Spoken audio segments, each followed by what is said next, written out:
नमस्कार मित्रांनो, मी तुमचा माधव.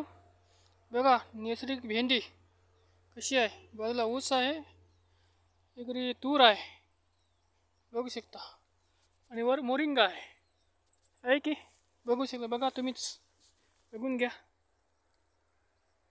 तुम्ही नैसर्गिक शेतीमध्ये काहीच येत नाही म्हणता, नाव ठेवता नैसर्गिक शेतीला. आपली इच्छा असल्यावर देव पण खाली येतात शेती करायला. बघा उगाच येत नाही, करत नाही, होत नाही असे प्रश्न करत जाऊ नका. स्वतः करावं लागते, मग बघावं लागते करून. यानं येत नाही, त्यानं येत नाही, यानं होत नाही असे आपण प्रश्न विचारता.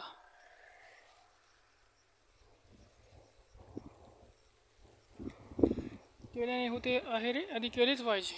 केल्याशिवाय आपल्याला देव दिसत नाही, केल्याशिवाय आपल्याला कर्म कळत नाही.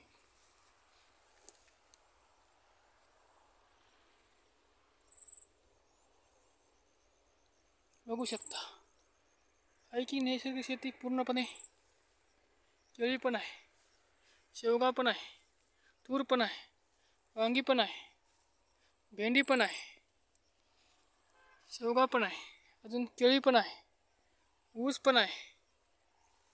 लागते किती आपल्याला खाण्यासाठी ते आहे सर्वच.